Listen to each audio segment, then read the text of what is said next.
everyone and welcome back to my channel. My name is Rachel and I am here today to bring to you my spring TBR.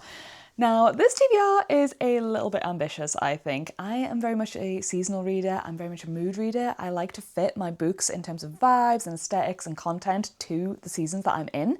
And so obviously spring, that's giving woodland, it's giving forests, it's giving grass growing, it's giving flowers blooming, it's giving cozy, but also, you know, that seasonal depression is over. It's time for a bit of joy. So I've kind of created quite an ambitious TBR of stuff that I kind of think fits that vibe, and also just a couple of anticipated releases that are coming out that I will hopefully be picking up and get to, as well as a couple of rereads and a couple of rogue ones in terms of genre that I don't necessarily think fit spring, but just, I don't know, they're calling out to me right now. So I am here to take you through all that, and hopefully I will be able to get to all of these within the months of March, April and May.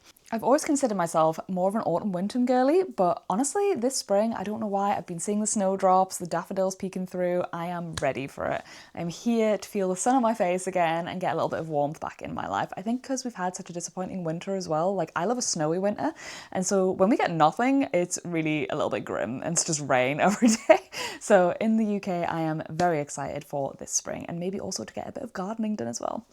Anyway, enough yapping about the seasons, it is time to talk about books. The first book that I'd love to get to this spring is Daughter of the Forest by Juliette Marillier. I have read a Juliette Marillier before, and that was Wildwood Dancing by her, I think, and I really enjoyed it, but the spring vibes, particularly in that, were immaculate. I believe this is a very classic sort of Celtic, slightly fantasy romancy, I believe, vibes, fantasy story that is also quite dark in terms of theme too. So although I think we're going to get that cottagecore light feeling that I got from Wildwood Dancing from her, in terms of the setting, in terms of the vibes, in terms of the folk and fae aspect of it, I do also think that this will lean a little heavier into the more adult themes. In this book, we are following a woman who is one of 7, I believe, siblings, and she is the only girl. And in this ancient Celtic Irish setting, there is a lady who invades the keep who is a sorceress, I believe, and she basically curses the main character's family to all become swans, and also curses the main character, who is a woman, to not be able to speak, I believe, and she basically ends up having to set off on a quest to free her brothers and her family from this tyrannical sorceress. And I just think it sounds really interesting. I am so intrigued to get to more of Juliette Marillier. I love these tiny little mass market paperbacks as well. They're a lot floppier than a typical UK paperback, so I'm very excited to get to this. I really loved Wildwood Dancing a few years ago, and if I don't get to this, I would really like to instead get to Sybil's Secret, which is the sequel to Wildwood Dancing. Of a companion rather than direct sequel, I think, but either or, I want to get to more Juliette Marillier basically because I think she is a perfect author to pick up in the springtime. The next book I really want to pick up is The Green Rider by Kristen Britton. I have heard really good things about this and the subsequent series that follows on from it. I have this on Kindle as well, so I will be probably picking it up via that. But I don't know, something about this cover, I mean, it's probably the green, but it's really giving spring. And the kind of classic fantasy setting that we follow in this, I think also will really bring those sort of like spring, hobbit-y, Lord of the Rings sort of vibes that I really tend to associate with spring for some reason. So in this, I think we follow a young girl who is walking through a woodland one day when a rider approaches her on a horse, and the man who is riding said horse is close to death, and he begs her to take a message to his neighbouring kingdom, as he is one of the fabled Green Riders, which are like revered warriors / messengers in this world, I believe, and she ends up having to take up his mantle and deliver this very important message to another kingdom, and I believe shenanigans and quests, etc. ensue from there. I've heard, like I said, excellent things about this. We're starting in a forest, the cover's green, it's giving spring vibes, I don't know. I feel like this kind of fantasy, the sort of more forest, classic, medieval-ish style Celtic vibes, that always brings the spring energy to me. I think a lot of people tend to associate it with autumn, but for me, it's always going to be a spring hit, so I would love to get to this very soon and start this series. The next book that I'd really like to read is also following in that Celtic high fantasy sort of genre situation, and that is Ruin by John Gwynne, which I believe is book 3 in the Faithful and the Fallen series. I am probably also going to get to the 4th one, potentially in spring, maybe in summer, we'll see how we go, but I would like to keep along with this because it is the catch-up book club pick for the next couple of months, and so I will definitely be getting to this. This series follows Corban and a slew of other characters, but mainly Corban, who is a young boy in this sort of Celtic, Nordic-inspired high fantasy setting. He is on the cusp of adulthood, so he's training to be a warrior. He's kind of just going about his daily life for the first half of the first book, but there are stirrings of old prophecies and old wars and gods that have long been absent or dormant who are kind of coming to the forefront again, and he is embroiled in this in some way, but he just does not know it yet.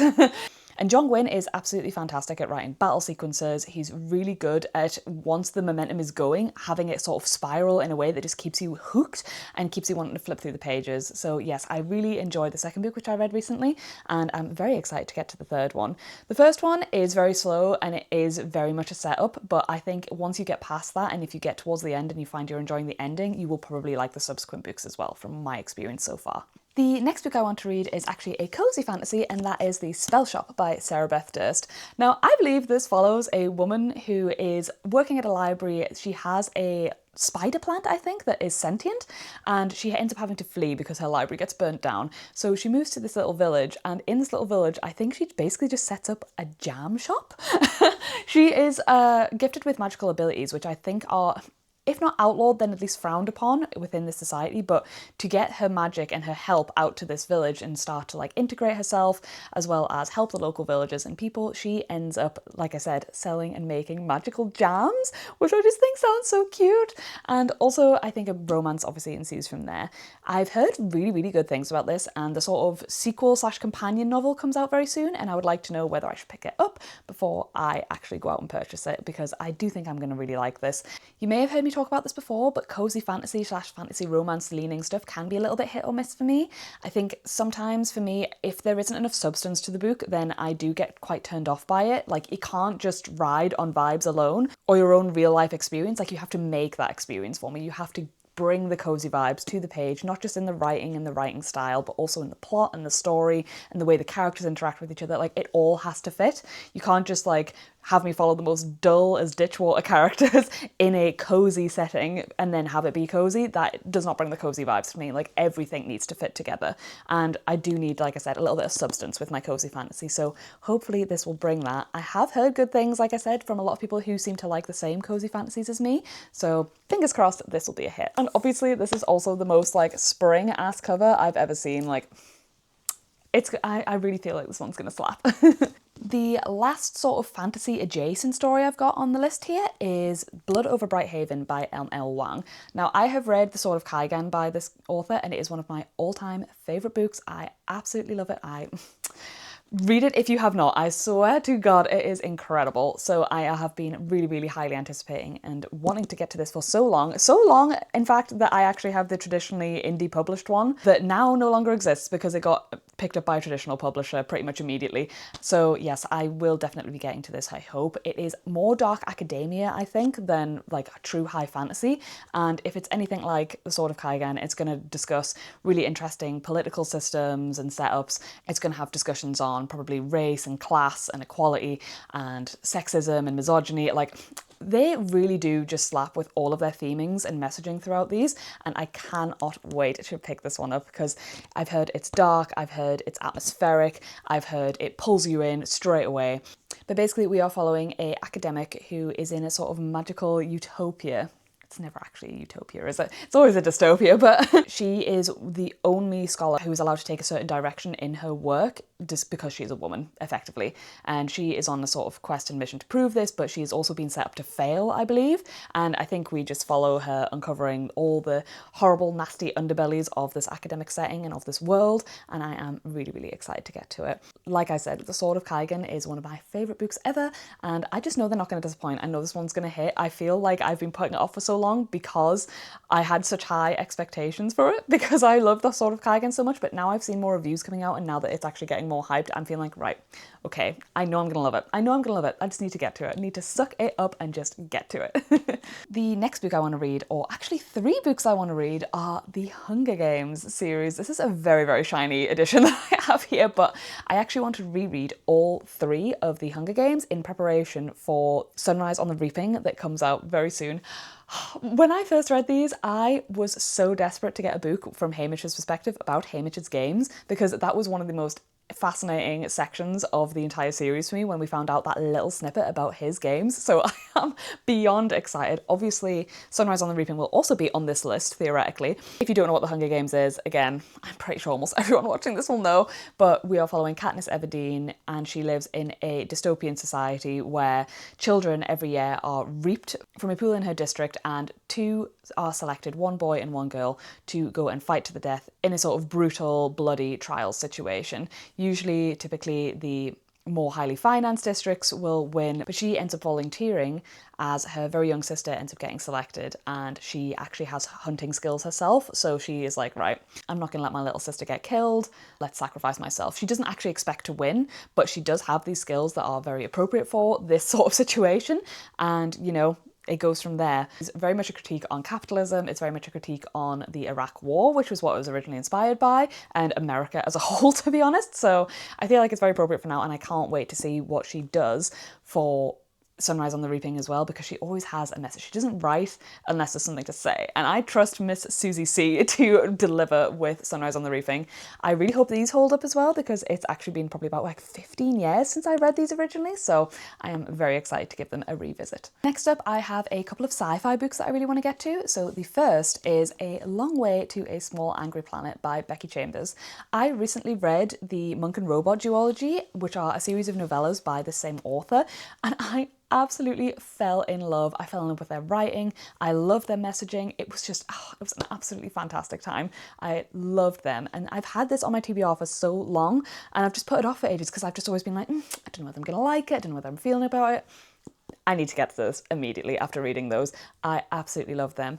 I believe this is almost like a cozy sci-fi sort of situation, which again, kind of gives spring vibes. Anything cozy but warm and still like a bit more adventurous, it kind of gives me spring. So even though I guess space is not warm, that's a silly thing to say, but I don't know, it's just giving me spring. It's giving me spring, and it's something I really want to get to at the moment. I think in this we are following a character called Rosemary, who is part of a ragtag crew in this spaceship called the Wayfarer.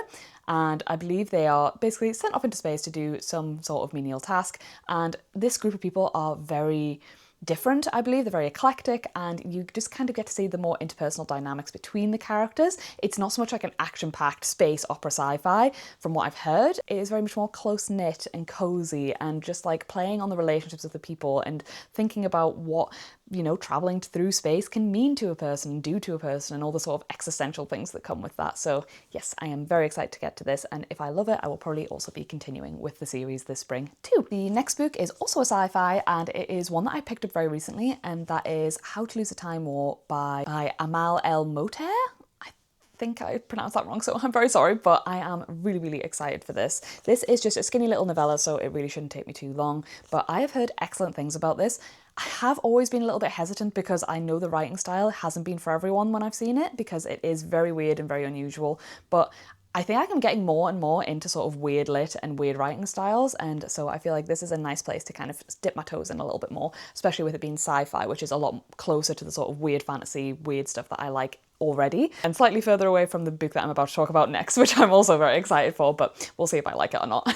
But in this, we are following a war that takes place across a massive expanse of time, and we are following two fighters who are time travelers within this war, and they communicate through, I believe, letters and notes left to each other in each of these timelines. So, I mean, apparently there's like thousands of years between their actual communications, and they're obviously trying to one-up each other, but then I believe they also slowly start to kind of fall in love and become disillusioned with this never-ending war, and I'm just really, really excited for this. I think this is going to absolutely hit for me. I'm getting really much more into sci-fi this year, so I think this is definitely one that I'm very excited to pick up soon. Next up, as I was talking about before, is a weird lit book that is a bit further from anything else that I'm reading, but that is The Eyes Are the Best Part by Monica Kim. This is a weird lit sort of speculative horror fiction novel, I believe. We follow a young girl in this who I believe is Korean, and apparently her stepfather, I believe, moves in with her, and he is a white man. Obviously she is Korean, and I think it is kind of tackling and going into a lot of like racism and sort of fetishization, perhaps, themes of that. But basically she starts to slowly become fascinated with his eyeballs and cannot stop thinking about eating his eyeballs. And she looks at other people's eyeballs and tries to eat them, but him specifically, she cannot get over it. She wants to eat his eyeballs. And I don't know, something about that, it sounds so weird, it sounds so bizarre, and I don't know, it's just really calling to me. This cover is crazy as well. I'm kind of obsessed. But yeah, I really, really, really want to get to this soon. I really have heard that it goes into some fantastic discussion about racism and sexism, and especially within these cultures as well. And also just like white men, like, I don't want to eat their eyeballs, but I mean, he probably deserves it. For whatever he's doing. So yes, I am really, really excited to get to this one. The final couple I only have on KU at the moment, and they are both fantasy romances. I would really love to get to Quicksilver by, I believe it's Callie Hart. I've heard really, really good things about this.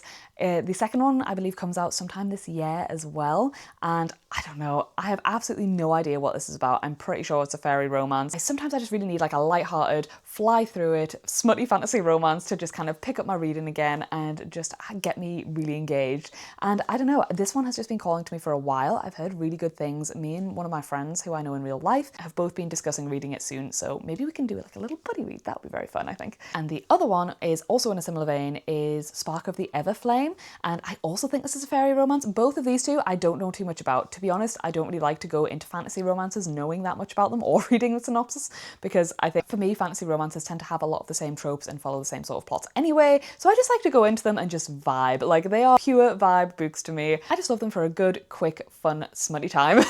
So I'm hoping both of these deliver. I've heard that the Spark of the Everflame series gets better with every book and improves on itself as it goes along, whereas Quicksilver, obviously there's only one out so far, but I've just heard really, really good things. It is like a TikTok sensation. I don't actually have TikTok, so I don't know anything about any of the TikTok books on here, but I am really excited to get to both of these very soon. And one more additional book that I also really want to read that I will definitely be picking up this spring, and probably on audiobook as well, is actually a non-fiction, and that is Braiding Sweetgrass. And I absolutely cannot remember who the author is, but I will put a photo of the book here. They are an Indigenous author, and it basically takes you through a lot of Indigenous practices and how they have, through generations, worked with the environment and worked with the natural world around them to create sustainable practices. It talks about plant growth, managing wildlife, gardening. I've heard absolutely incredible things about this, and I just know it's going to appeal to me. I really want to get into more gardening and more sustainable practices to do with the environment around me as well, and I want to be more active in that. I'm doing a foraging course on my birthday, so I'm really, really excited about that, and I just think this is going to fit into the sort of general vibe of things that I want to do and things that I want to learn about going forward. I've also heard that it's just something that everyone should read at least one point in their life. I also believe it discusses a lot about Indigenous history and the sort of persecution surrounding that, so I'm really excited to dive into this. I have heard, like I said, excellent things, and I'm sure this one isn't going to be a disappointment. But that is it. That is my very ambitious spring TBR, because obviously as well, like when I'm putting like some of these in, obviously a lot of them are series, so I'm planning to read more than one book in that. So we will see how we go, but I mean, this is my stack. As is. This is it. And obviously this is over 3 months, but I will be reading a lot in between that as well. There's a lot of other books, like I want to keep up with the Keeper of the Lost Cities series that I took like a break for about a year from reading, but I really want to get back into it before I forget everything. I want to read Moonbound. Maybe I'll finally get to the Fitz and the Fool, the final trilogy in the Realm of the Eldling series. We will see. I am just kind of really enjoying reading at the moment, and I really cannot wait for this spring. I'm waiting for the slightly longer days so I can take the boy out on a walk on the evening and then just get all cozy up with a book and chill out. So yes, I am extremely excited. We've also kind of got the garden semi-set up versus last year, so I will be doing a lot of reading in the garden as well when it gets a bit sunnier, which is very exciting. We do have a south-facing garden, so that's really nice. But yes, I'm hoping to bring you along for all of this, and thank you so much for watching. Let me know what your reading plans are down in the comments for spring, and if you have any sort of spring book recommendations, because I'd absolutely love to know. It has to be spring vibes though. Like, don't be bringing me like autumny, wintry vibes. Like, it has to be spring. I want like florals, I want forests, I want decadence, I want fairies, I want cozy vibes. Like, that is the spring vibes that I'm looking for here. So yes, please leave me any recommendations down below, and thank you so much for watching, and I will see you in another video very soon. Bye!